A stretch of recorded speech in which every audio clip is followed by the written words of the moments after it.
Casa Universitaria del Libro presenta conversatorio previo a la proyección del documental Leonora después del pincel. Participan José Luis Martínez, Patricia Leduc, Alfonso Huerta Romo y Alan Cabrera. Para participar en este conversatorio sobre Leonora Carrington, nos acompañan hoy en la mesa José Luis Martínez. Bienvenido, José Luis. Él es periodista, es columnista del periódico Milenio y es autor del libro Renato de Leduc, 15 fabulillas de animales, niños y espantos, con viñetas de Leonora Carrington. Está con nosotros Patricia Leduc. Patricia, bienvenida a la Casa del Libro. Alfonso Huerta Romo y Alan Cabrera, que es el director del documental que veremos después de esta charla, el documental titulado Leonora después del pincel. Y bueno, pues les agradezco su presencia y espero que disfruten esta velada con Leonora Carrington, con la presencia de Leonora Carrington. Muchas gracias. Pues muy buenas tardes, gracias a todas y a todos por asistir. Muchas gracias a la Casa Universitaria del Libro también por abrir el espacio a este diálogo, que es muy importante porque Leonora Carrington escogió la colonia Roma para vivir décadas y décadas, y pues aquí está gran parte de su creación, o si no es que la mejor que hizo esta mujer maravillosa, ¿no? Invité al maestro Alfonso Huerta porque es uno de los salvadores de Leonora al final de sus días, y trae un texto muy, muy lindo que quisiera que todos escucháramos y que también nos comentara un poco de pues Leonora en este espacio, en esta colonia. Y pues adelante, maestro. Buenas tardes. Gracias por su presencia. Quiero leerles primero unas pequeñas líneas que preparé de mi experiencia que tuve con la maestra Leonora Carrington, y posteriormente platicamos. Y de pronto, de la nada, llegó un cruce como tantos otros que se nos dan en el infinito laberinto de nuestras vidas. Pero este momento fue mágico, de esos que transforman tu existir y te muestran un nuevo camino que lleva a donde nunca antes has estado y que no tiene regreso ni fin. Estoy ya frente al enigmático 194 de la calle de Chihuahua, esa vieja casona de la colonia Roma, llena de magia, misterio, alquimia, arte, literatura, respeto, amor. En fin, sería imposible definir lo que se vivía y se sentía en esa casa, ya que sería como tratar de definir a la misma maestra, quien vivió en su propia dimensión misteriosa e inescrutable.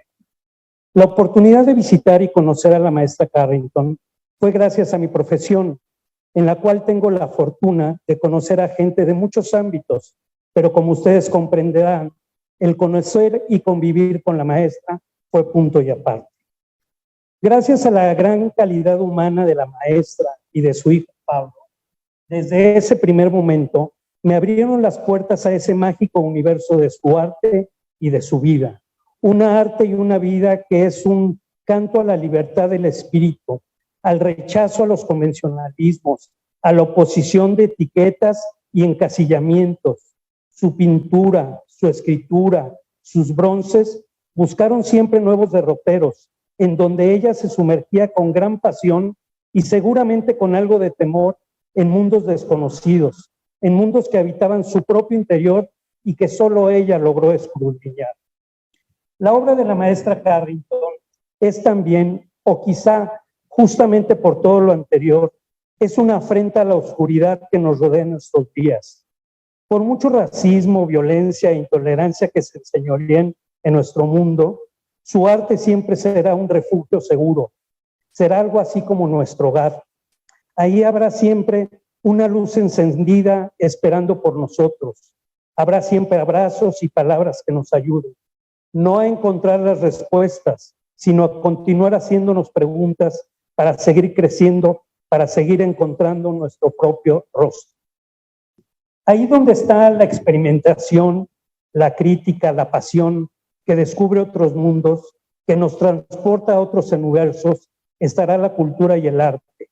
Quizá por eso los convencionales, los autoritarios, los rígidos, los tradicionales, le tenían tanto miedo y respeto.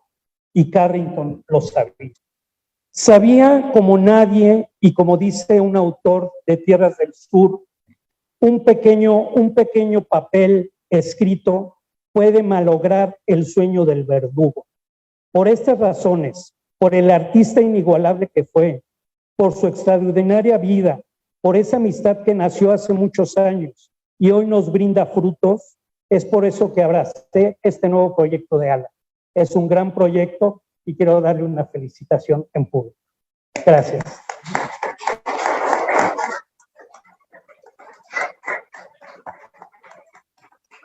En el universo de Leonora, en sus bronces, se entrelaza la mitología celta con el tarot, la alquimia con la astrología, la cábala con el budismo tibetano, las tradiciones mexicanas y otras prácticas místicas que tienen un lugar preponderante en el mundo visionario de su obra, alimentado, eso sí, por un malévolo sentido del humor, animando y advirtiendo de su gran densidad espiritual. Sus bronces, al igual que su obra, están llenos de criaturas misteriosas, humanoides, animales fantásticos y seres híbridos entregados quizá a oscuros o luminosos rituales y que a primera vista muestran un hermetismo impenetrable. Eso nos pasó en la familia cuando empezamos a contactar con la obra de arte de Leonora. Es una obra de arte difícil de penetrar, pero posteriormente al ir conociendo esta obra, uno se va acostumbrando y empieza a convivir con esos extraños personajes. Esos extraños personajes revelan una lógica interna, semejante a la del lenguaje de los sueños, con que se expresa nuestro subconsciente, los haces tuyos y ellos son de ti. Una de las grandes virtudes del arte de Carrington es que no hay una clave para descifrarlo, simplemente porque no puede haberla. Eso no quiere decir que algunos de los símbolos utilizados tengan ningún significado, sino que estos símbolos no pretenden ilustrar ideas como regularmente estamos acostumbrados. De la misma forma que los grandes alquimistas del siglo XVI y del siglo XVII, a veces encontrados en sus obras, los símbolos son interpretaciones totalmente personales de sus complejos pensamientos mágicos y filosóficos, cuyos significados son cambiantes, invitándonos a innumerables niveles de interpretación y percepción.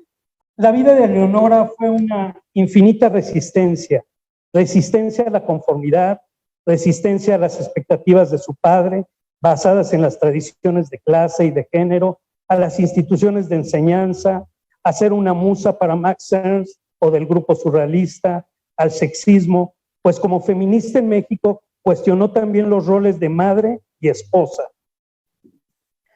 a las nociones convencionales de la realidad, ya que su profundo estudio y conocimiento la llevó a dimensiones alternativas del tiempo y del espacio, así como precoz ecologista, cuestionando la supremacía de la especie humana entre los seres vivos de nuestro planeta. La creación es pasión y desgarramiento a la vez. Leonora nos habla de un diálogo interior permanente al que de pronto hay que acallar de alguna manera, a través de la pintura, de la escultura o de la escritura. Diálogo poblado de personajes, de rostros que son parte de nosotros mismos, nuestros monstruos, nuestros duendes, nuestros muertos, los secretos que guardamos hasta lo más profundo de nuestros huesos, los microbios, como alguna vez comentó Leonora, que habitan nuestras pestañas. Todo esto está en su escultura, en su obra, que son alter ego y compañía, vestigios de rituales que nos conectan con su profundidad y densidad de subconsciente, que hoy suele ser oculto por lo frívolo y por lo banal. Basta ver con sus máscaras que ocultan los rostros de sus personajes, sus misteriosas pócimas o sus seres alados juntos conviviendo en sus más profundos sueños, personajes que clavan su mirada en nuestros ojos o en el infinito mismo, las sutiles túnicas que cubren lo que aún no sabemos si queremos descubrir de sus personajes, como un Jerónimo Bosch que ha conocido el lado oscuro del iluminismo, la magia se ha vuelto bronce en sus personajes inefables. A 105 años del nacimiento de Leonora Carrington, no me basta más que decir, gracias Leonora, tu arte ha hecho de este mundo un lugar menos terrible, un lugar más profundo, un lugar misteriosamente luminoso. Gracias, Leonora. Gracias por compartirnos el texto. Bueno, yo les quiero contar que llegó un ángel a mi vida, que es Patricia Leduc Romero, maestra. Gracias por estar aquí, por apoyar tanto este proyecto. Ahorita estoy preparando un documental de Dolores del Río y ella no sabe, pero es como si la energía de Leonora estuviera también como cuadrando todo esto que está sucediendo con Dolores del Río, porque la última filmación que se hizo para este documental de Leonora fue en Xochimilco, y la primera que se hizo para Dolores también fue en Xochimilco, y llegué a Dolores del Río por Leonora Carrington. Yo creo que de pronto digo, creo que Leonora la mandó porque ya está harta de que todo el tiempo la piense y de que todo el tiempo ande molestándola. Y después, cuando empecé a adentrarme pues en esta investigación, me doy cuenta cómo es el mundo que había en los 40 aquí en México y cómo le impresionó tanto. Y empecé a ver la película, bueno, las películas de la época de oro, y llegué a María Candelaria, y yo decía, si Leonora llegó como en este proceso del cine, seguramente Renato Leduc la llevó a ver María Candelaria o algo así, ¿no? Y entonces Patti Leduc hace poquito me mandó una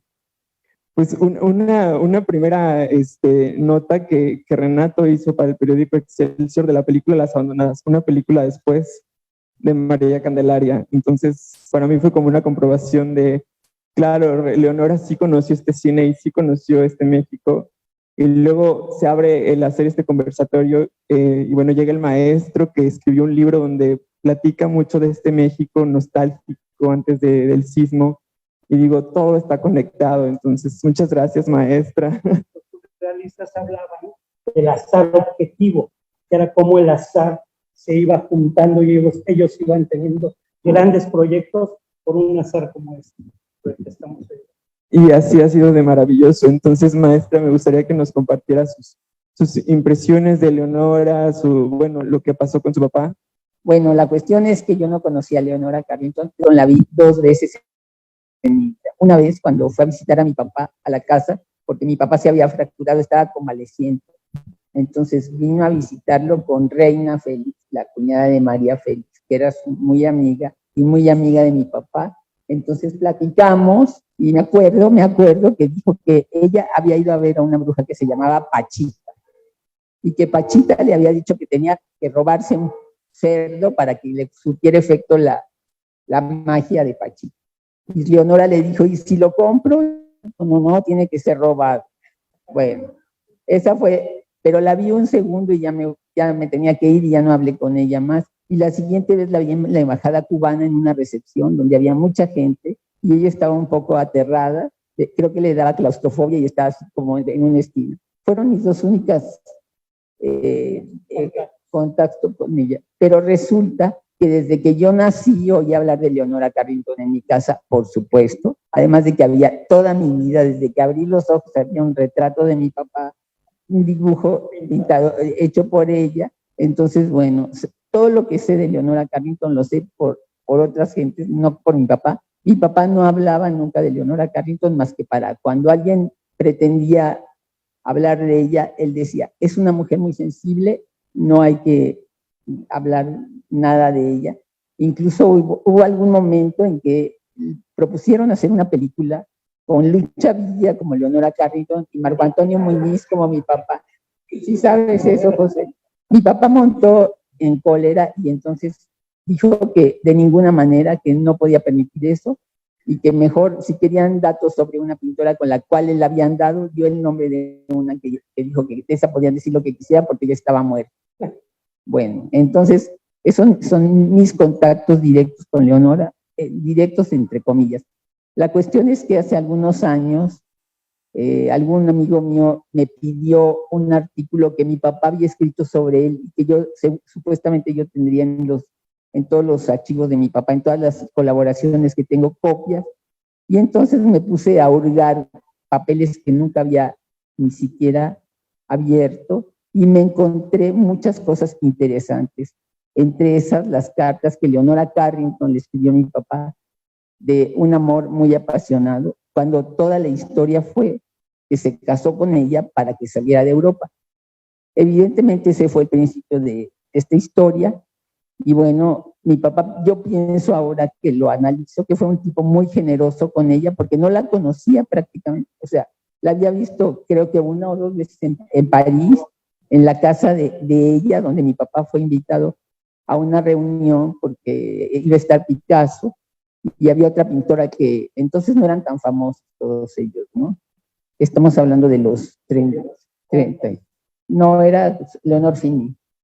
Leonor Fini, que era amiga de mi papá y era amiga de Leonora y de Max Ernst.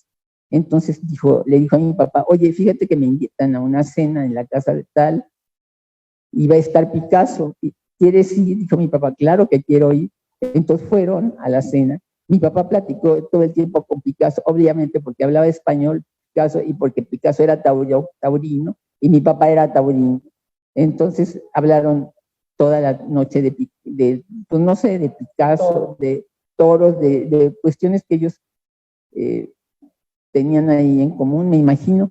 Y entonces fue cuando la vio, y creo que no la volvió a ver más hasta que se le encontró cuando ella salió del hospital de Santander y se fue para Portugal, que se encontró a mi papá en España, de pura casualidad.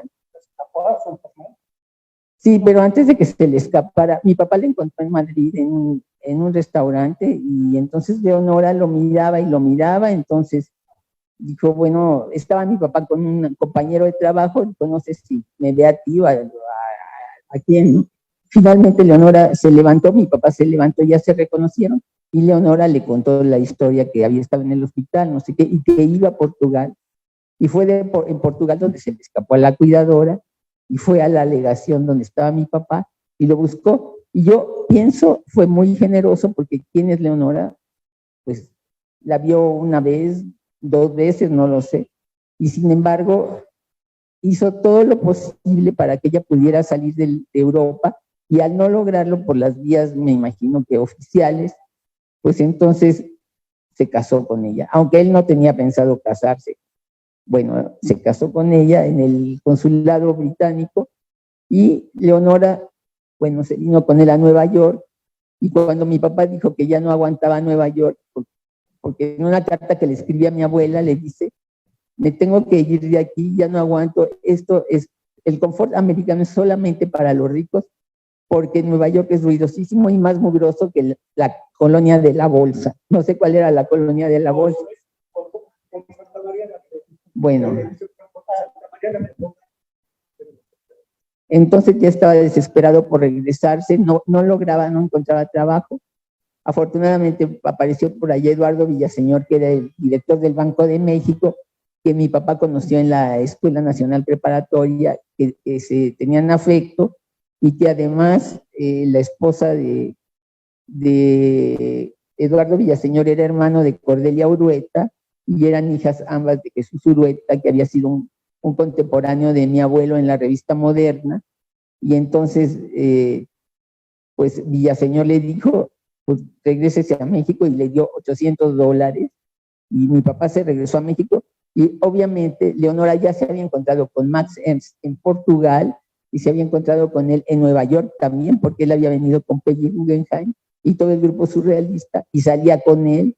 Mi papá, como era muy open mind, bueno, pues que saliera con él. Pues, ¿no? Después seguramente se enamoraron. Mi papá, yo creo que no tanto como Leonora, porque en alguna entrevista que le hizo Elena Poniatowska, mi papá dijo, me enamorisqué de Leonora, pero no dijo, la amé apasionadamente. Bueno, la cuestión es que mi papá ya se regresó a México. José Luis, tengo una pregunta, no sé cómo se regresaron a México. Hay varias versiones, unos que se regresaron en tren, otros que compraron un coche. Salomón Greenberg dice que compraron un coche, pero no entiendo, mi papá nunca manejó, Leonora tampoco.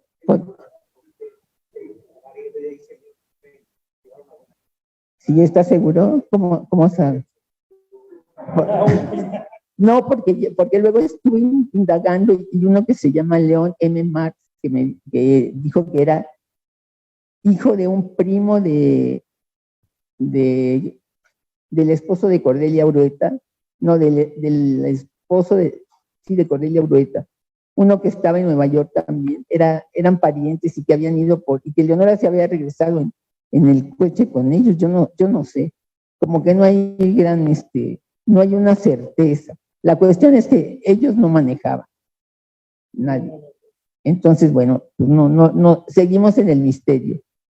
Porque tú tienes la certeza que vinieron en tren. Yo lo que investigué es que llegan a Laredo por carretera y de ahí el tren a Buenavista. Hay un texto donde habla de, bueno, no Buenavista, la estación de trenes que había entonces. Sí. Y es lo más lógico también, porque evidentemente don Renato nunca manejó. Y además, Leonora ni hablaba el idioma, ni conocía las carreteras mexicanas, como para haberse atrevido a un viaje tan accidentado. No había autopistas, sino eran únicamente carreteras libres, entonces prácticamente inverosímil esa versión. Bueno, yo también creo, y también lo comenté con Guillermo Chao, y me dijo que la guerra, la falta de neumáticos y no sé qué. Bueno, apeguémonos entonces a la que llegaron en tren, y ya, como sea que haya sido.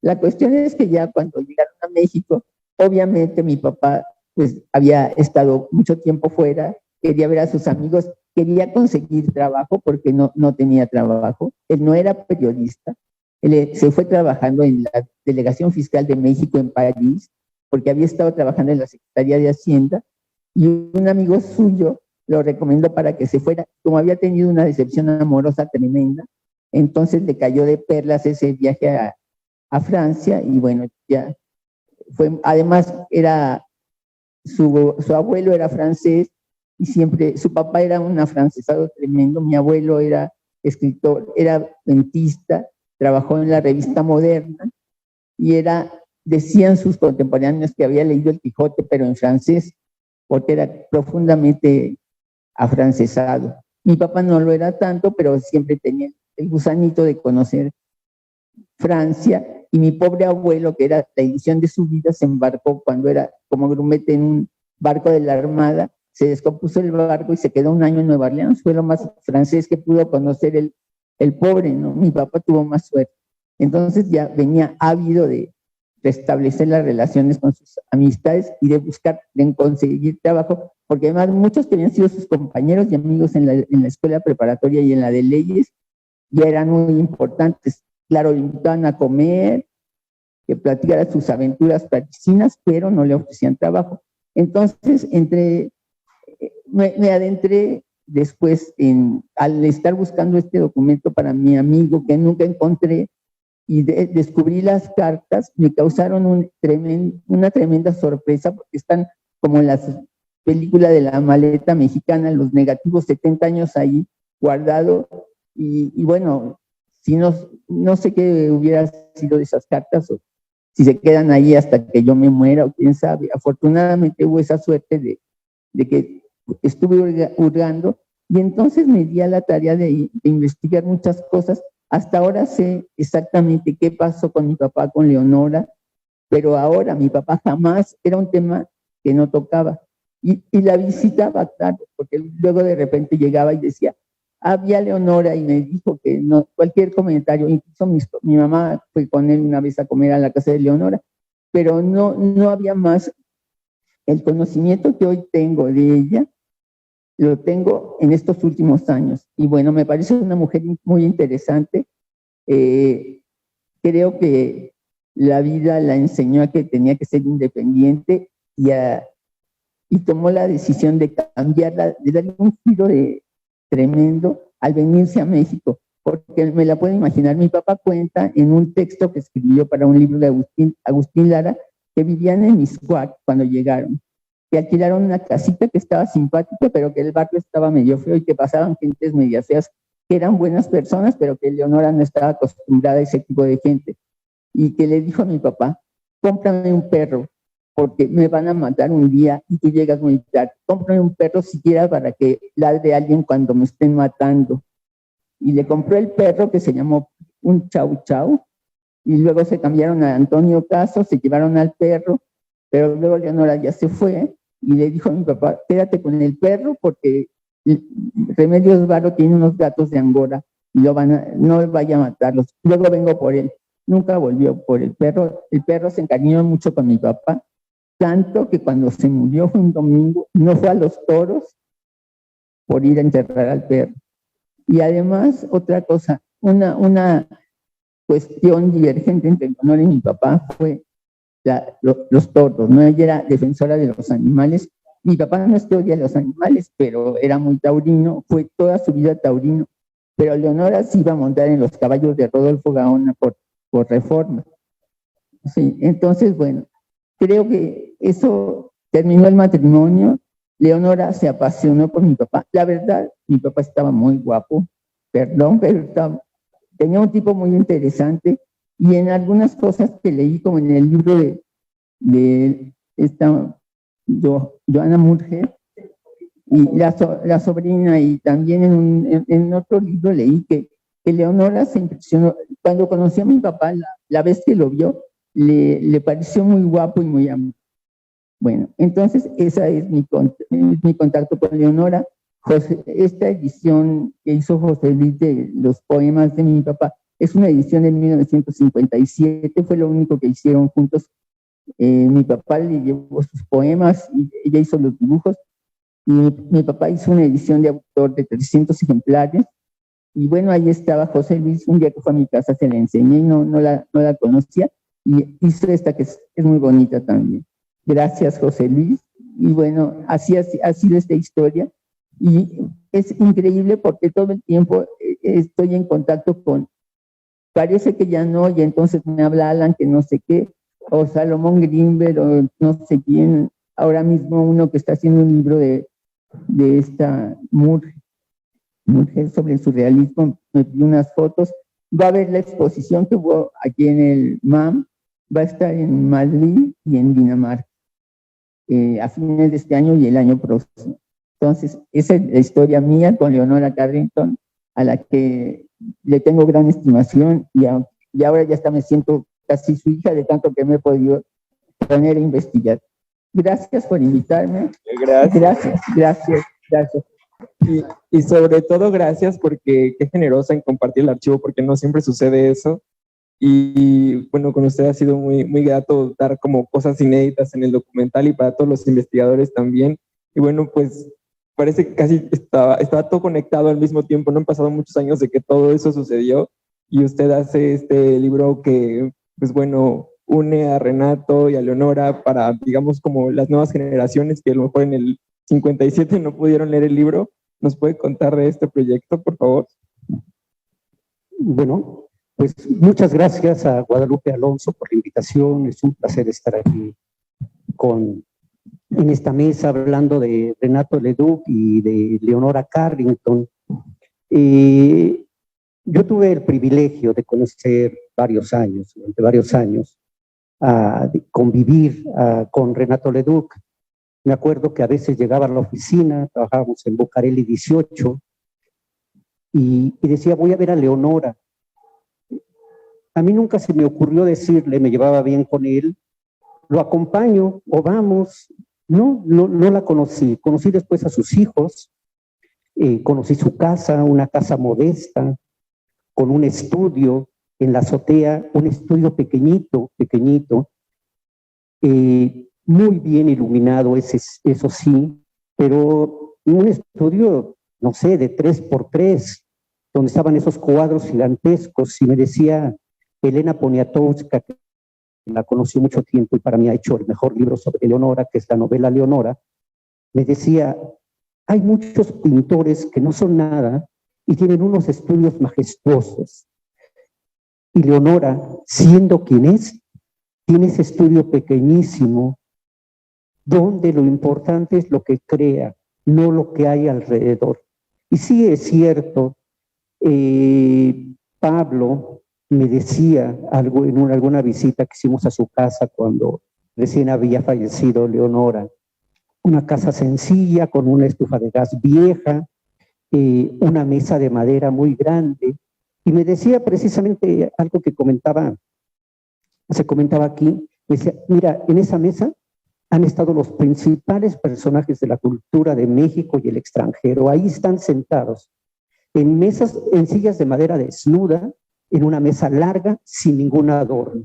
Si ahí ha estado María Félix, ahí ha estado fulano, mengano, perengano, y sí es cierto, era muy visitada, muy defensora de sus ideas y de su trabajo.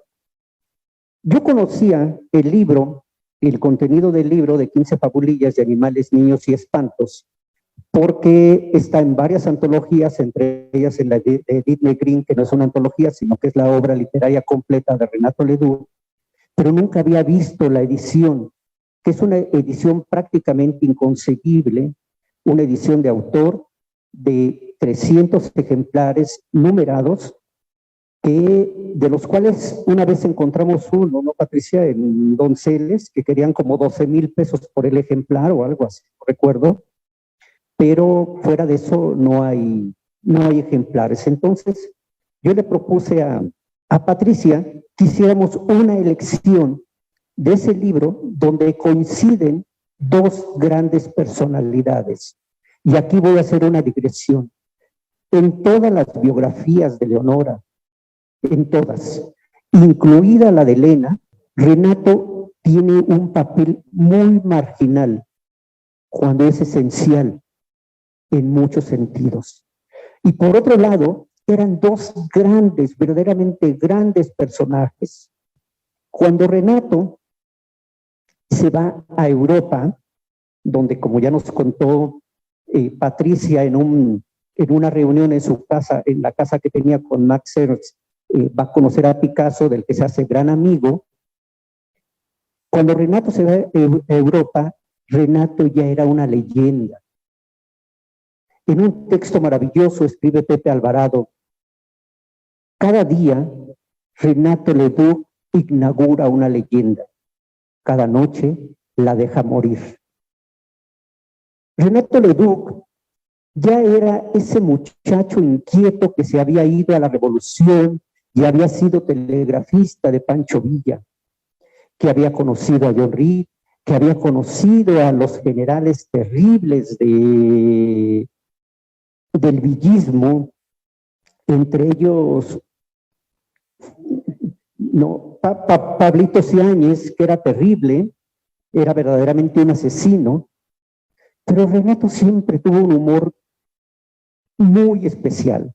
Dice que en una ocasión estaba ahí, no sé, pongámosle, en su tienda de campaña leyendo, hablaba Zaratustra, y llega Pablo Ciáñez, ve el libro, ve el título, y le dice a Renato, ¿y quién es ese Zaratustra? Y Renato le contesta, uno que así hablaba. Sí, entonces Renato ya había escrito poemas y libros cuyo número limitado de ejemplares hacía que la gente los memorizara, y eran libros que se comentaban y se recitaban en los cafés y en las cantinas y en muchas partes. Ese es el Renato que llega a Europa. Allá se encuentra con Leonora, que por otra parte había sido y siguió siendo toda su vida absolutamente indómita. Nunca nadie, ni sus padres, ni nadie, ni la seducción del dinero, ni los castigos doblegaron sus deseos. Se la encuentra como parte del grupo surrealista, del que Renato se hace muy amigo, sobre todo de Breton.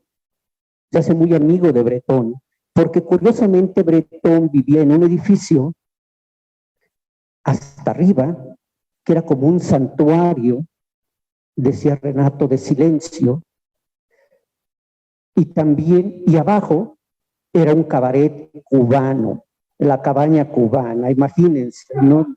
Chico, negro. Y ahí iban a bailar y llegaron a ir a bailar Renato y Leonora con todo el grupo surrealista.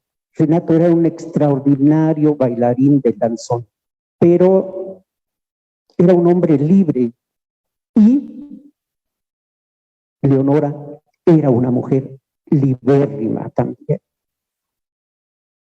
Ya contaron, coinciden, se separan, pero siempre siguen siendo amigos. Y cuando, por ejemplo, viene el movimiento de 1968 y los hijos de Leonora están involucrados en el movimiento, Leonora manda a llamar a Renato y le pide: Renato, tú que estuviste en la guerra, aconseja a mis hijos qué deben hacer. Se quedan de ver en el Café La Habana. Renato no era precisamente un hombre dado a los consejos, sino a vivir la vida. Y me cuenta Gabriel, Pablo, que se quedan viendo, no sabiendo de qué hablar, y de repente uno de ellos le dice: bueno, Renato, ¿qué nos recomiendas? Y Renato le dice: que se cuiden. Ese fue el gran consejo que le dio y además era inevitable en ese movimiento: cuídense, fue todo. Renato siempre guardó una enorme admiración y un gran cariño por Leonora Carrington. Pero como ya dijo Patricia Leduc, su gran amor había sido otra mujer, una escritora muy guapa, que se la baja su gran amigo, Alejandro Gómez Arias. Creo que es así, ¿no? Bueno, tú no la ves tan guapa, pero yo sí, ahí tenés fotos. No, no es cierto, al margen de eso, sí era una mujer guapa. Pero sí y eran muy amigos, ¿no? Habían estado juntos en el movimiento por la autonomía universitaria y todo con Gómez Arias. Y ahí están las cartas.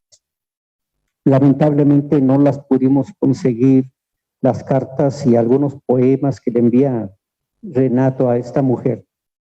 Pero lo importante de su relación con Leonora, y creo que ambos lo sienten, es que no solamente es perdurable, sino que en todo momento se apoyan.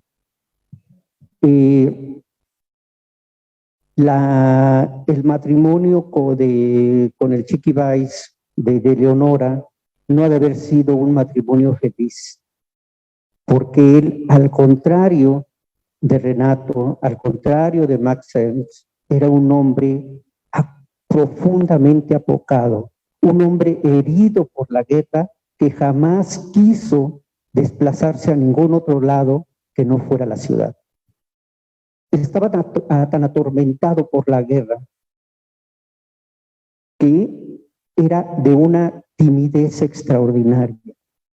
Cuenta Elena Poniatowska, él era fotógrafo, como saben, cuenta Elena Poniatowska que cuando había una conferencia de prensa o algo donde todos los fotógrafos se abalanzaban sobre los personajes o los hechos a retratar, Chiqui siempre permanecía atrás, esperando alguna oportunidad. No era capaz de participar en ese tumulto para tomar una fotografía. Imagínenselo con una mujer como Leonora, que por otra parte, ella cuenta en alguna entrevista su horror ante las corridas de toros, cuando tu papá la lleva a una corrida de toros y ella prácticamente implora que el toro mate al torero. Hay muchas cosas que podríamos decir de Leonora, de Renato. Creo que Leonora Carrington tiene ese embrujo, esa magia capaz de seducir, y con esto termino, a gente tan joven como Alan. ¿Qué tiene Alan que hacer frente a un personaje tan viejo? Renovarlo, redescubrirlo y devolverlo con una mirada nueva, la mirada siempre nueva de los jóvenes. Gracias.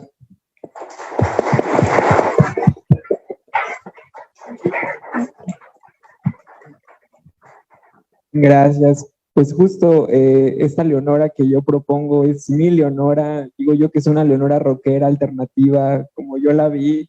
La verdad es que si yo hubiera sabido que este proyecto iba a llegar como este tipo de espacio y que hablar con gente como ustedes, creo que ni siquiera me hubiera aventado a hacerlo, pero pues ha sido una gran madrina. Ahora que viene el nuevo proyecto, pues ya me descubrieron, ya tengo productores de Netflix y así, entonces pues le debo mi carrera a esta mujer y ha sido muy mágico el poder presentar el proyecto en tantas salas de cine, que la gente al final me comente que se lleva pues una percepción de ella diferente. Y pues no sé, estaría padrísimo que usted, maestro, pueda participar en el documental de Dolores, porque creo que usted a través de sus letras veo que ubica ese México que tanto Dolores como Leonora conocieron en los 40s. Un México, perdón por el abuso, del que sobre todo Renato fue partícipe. Renato fue muy amigo de todos los personajes de la época de oro del cine mexicano, empezando por María Félix, quien, es cierto, aunque seguramente fue una broma, un día le dijo: ay, Renato, tú y yo deberíamos casarnos. Y Renato le respondió: no, María, prefiero seguir siendo el señor Leduc y no el marido de María Félix. Y era cierto, ¿no? Ese mundo de los años 40, del cine de la época de oro, con las fiestas en Catipuato y en muchos otros lugares, con Lola Beltrán, con María Félix, con Dolores del Río, fue el mundo de Renato Leduc. Y bueno, vamos a poder ver un poquito de ese Renato a través de pues la dramatización de esa nota que se favor de compartirme. Y van a ver ahí todos los temas que Renato Leduc pone en la mesa. Es brillante esa nota y pues no les voy a espolear para que vean La Dama en Luz el próximo año. Y bueno, pues ya vamos a empezar ahorita con la proyección. Les agradezco mucho que nos hayan... Yo nada más quería hacer dos aportaciones. Uno, el gran hallazgo de las cartas de Leonora a Renato cambia esa historia del matrimonio únicamente por compromiso, ¿no? Ese fue un hallazgo muy, muy importante para la verdadera historia de esta pareja, ¿no? Y segundo, yo creo que así como Max Ernst fue alguien muy importante, el gran amor de Leonora Carrington, simplemente si no es por Renato Leduc, no está Leonora en México. Y la mayor producción de Leonora artísticamente se hace en México. Entonces, yo creo que no es es muy fácil adivinar la importancia que tuvo Renato Leduc dentro de la vida de Leonora Carrington. Pues hay mucho también que ver de Renato Leduc, voltearlo a ver es muy interesante, hay pues poemas maravillosos. Y bueno, pues vamos a empezar ya la proyección de Leonora después del pincel, que narra también parte de la etapa escultórica de Leonora Carrington, en la que también estuve involucrado en la creación de los museos.